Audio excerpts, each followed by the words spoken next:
Veg pulao ମୋର ତ ବହୁତ ପସନ୍ଦ। ତେବେ ଚାଲନ୍ତୁ ଆଜି ମୋ ବାପାଙ୍କ ଷ୍ଟାଇଲର ଭେଜ୍ ପୁଲାଉ ବନାଇବା। ନମସ୍କାର, ଜୟ ଜଗନ୍ନାଥ। ଫାଷ୍ଟ ପୁଲାଉ ପାଇଁ ଆମେ କିଛି ପରିବା ନେଇଯିବା। ଫୁଲକୋବି ପାଖୁଡ଼ାକୁ ଛୋଟ ଛୋଟ କରି କାଟି ନେବା। ଫୁଲକୋବି ପାଖୁଡ଼ାକୁ ପାଣିରେ ପକାଇ ବିନ୍ସକୁ ଛୋଟ ଛୋଟ କରି କାଟି ନିଅନ୍ତୁ। ଗାଜର ଚୋପା ଛଡ଼େଇ ଛୋଟ ଛୋଟ ପିସ୍ କରିନେବା। ବେଶୀ ବଡ଼ ପିସ୍ ନ କରି ଛୋଟ ଛୋଟ ପିସ୍ କରିନେବେ। ବିଟ୍କୁ ମଧ୍ୟ ସେହିଭଳି ଚୋପା ଛଡ଼େଇ ଛୋଟ ଛୋଟ କଟିଂ କରିନିଅନ୍ତୁ। ଏବେ କିଛି ମଟରରୁ ମଞ୍ଜି ବାହାର କରିନେବା। ଏବେ ପୁଲାଉ ପାଇଁ ଭେଜିଟେବଲ୍ସ କଟିଂ ସବୁ ରେଡ଼ି ହୋଇଯାଇଛି। ମଟରକୁ ଛାଡ଼ି ବାକି ଭେଜିଟେବଲ୍ସ ସବୁ ଗରମ ତେଲରେ ଛାଣି ନେବା।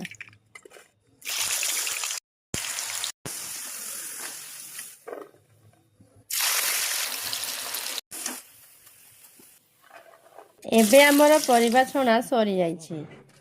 ଗୁଜୁରାତି, ଅଳେଇଚ, ଲବଙ୍ଗ, ଡାଲଚିନି, ଷ୍ଟାର ଫୁଲ, ଗୋଲମରିଚ, ତେଜପତ୍ରକୁ ଗରମ ଘିଅରେ ପକାଇ ଚଲାଇ ନେବା। ଟିକେ ପରେ ପରିମାଣ ଅନୁଯାୟୀ ପାଣି ଦେଇ ଦିଅନ୍ତୁ।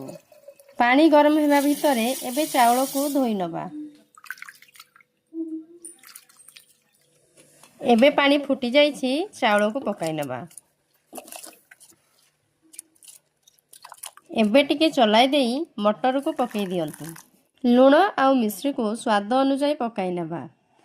ଭଲ ଭାବରେ ଗୋଳାଇ ଘୋଡ଼ଣୀକୁ ଦେଇ ଦିଅନ୍ତୁ। 10 ମିନିଟ୍ ଗଲା ପରେ ସେଥିରେ ଗୋଟା ଗରମ ମସଲା ପାଉଡ଼ରକୁ ପକାଇ ଭଲ ଭାବରେ ମିକ୍ସ କରିନେବା। ଏବେ ଛଣା ହୋଇଥିବା ସବୁ ଭେଜିଟେବଲ୍ସକୁ ପକାଇ ନିଅନ୍ତୁ। କିଛି କାଜୁ କିସମିସକୁ ଘିଅରେ ଭାଜି ପୁଲାଉରେ ପକାଇଦେବା। ଏବେ ପୁଲାଉକୁ ପରିବା ସହିତ ଭଲ ଭାବରେ ମିକ୍ସ କରିନେବା। ଦେଖନ୍ତୁ ସାଙ୍ଗମାନେ, ଏବେ ଆମର ପୁଲାଉ ରେଡ଼ି ହୋଇଯାଇଛି। ଏବେ ଗରମା ଗରମ ପୁଲାଉ ସହିତ ଡାଲ ଫ୍ରାଏକୁ ଖାଇବାର ମଜା କିଛି ଅଲଗା ଲାଗିଥାଏ। ସାଙ୍ଗମାନେ, ଆମ ରେସିପିଟି କେମିତି ଲାଗିଲା କମେଣ୍ଟ ମାଧ୍ୟମରେ ଜଣାନ୍ତୁ। ଆଜି ପାଇଁ ଏତିକି। ପୁଣି ଦେଖାହେବ ନ୍ୟୁ ରେସିପିରେ। ଜୟ ଜଗନ୍ନାଥ। ନମସ୍କାର।